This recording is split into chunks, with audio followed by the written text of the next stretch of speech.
咁講完內就講外咯噃，鋪砌外牆紙皮石之前，梗係要講求個人安全裝備啦。而外牆棚架咧，就一定要符合安全規格啦。跟住最緊要 check 下批底有冇咩錯漏，好似要敲驗牆身批底，有唔妥善嘅地方就要修補翻佢，又要執妥後做牆身，例如煤氣罩啊、通天上下水管窿位啊咁。另外咧就要用倒尺嚟到復檢批底係咪啱尺數，仲要清楚知道咧伸縮縫位置同埋尺寸添，多啲少啲都唔得噶。點止啊？仲要覆彈正確墨線呢？每層都要走通一條平水線，而每隔3米就要有一條通光企線，仲要有粒柳線等等添噶。因為有足夠嘅墨線，先至可以令到鋪砌外牆石做得更加好嘅。咁又係同之前講嘅工序一樣啦。係鋪砌紙皮石嘅牆身呢，就要預早1日淋水，到做嗰日呢，就要再灑水1次，然後工友呢，就可以因住功夫快慢嚟到上底油。咁如果用嘅底油呢，係要加白膠漿嘅話呢，就要用機攪勻，然後再用坑匙刮漿。漿油上牆記得一定要明暗角通直至好啊！跟住咧，再按照規劃嘅要求，用倒尺因好石數，預計伸縮縫口，仲要全面覆彈粉線添啊！而喺用生拍石方式嚟鋪砌嘅時候，就記得一定要由高至低，一塊一塊咁平鋪落去嘅。仲有啊，喺拍上石嘅時候，底油一定要保持濕潤，咁樣先會黐得實啲噶。另外咧，大家千祈唔好用界石嚟鋪砌明角。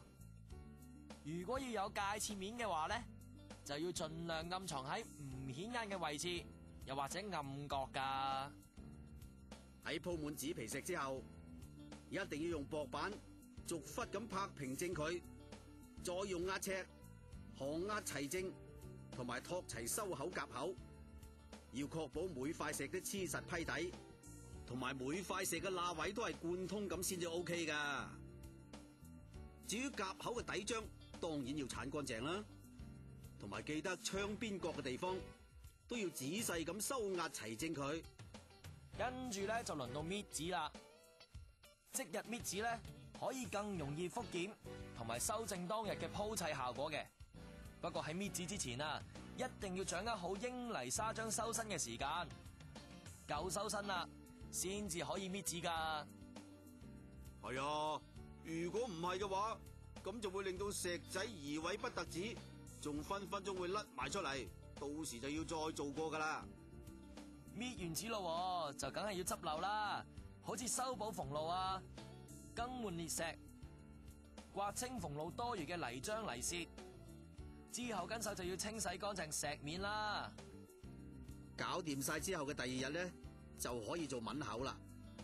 而抿口除咗可以用抿口料，亦都可以用即施批核嘅膠漿泥油。但係抿口之前使唔使淋水咧，就要視乎天氣嘅乾濕度同埋抿口料生產商嘅指示嚟決定啦。咁抿口啊，就梗係要用攪拌機開好啲抿口料先啦。然之後咧就可以用膠灰池批料上牆啦。抿好之後咧就要用濕海綿粗抹一次。等石面乾咗之後啦，再抹乾淨佢，最後啊清理埋所有窗邊角嘅泥屑，咁先得噶。啱啦，咁我又考下你啦，生拍石同埋細粒紙皮石有咩唔同先？有少少啦，因為細粒紙皮石咧較薄身，生拍嘅方式咧就唔係咁適合嘅。咁想底油喺外牆之後咧，工友就要用油尺將底油刮平，另外咧就再用灰池喺細粒嘅紙皮石底均勻咁樣上一浸薄底油，先至可以鋪上牆身，然後再拍實噶。啱就啱啦，不過記得要因住功夫嚟做，底油要保持喺濕潤嘅狀態先得嘅。如是者一塊塊上完薄漿後，平企咁鋪落去，其餘步驟就同生拍石一樣啦。咁做足晒咯，就真係樹立最佳標準，樓房高質素。咁係咪高質素就要 check 過就知啊？喺完成生拍石抿口同埋粗略清洗過之後，至少2星期就要做一次地氈式嘅檢查，睇過晒牆身冇撲冇甩石，派瓦花式正確，新縮縫已經走通，窗邊要刮淨，啱斜水，紋喺要夠密實，唔會反白，同埋所有喉窿罅位置都已經依照規定收執妥當，咁至為之合格嘅。千祈唔好眼大睇過龍啊！梗係唔會啦，我仲知道驗收外牆瓦亦可以用一啲較先進嘅方法嘅，就係紅外線掃描啦。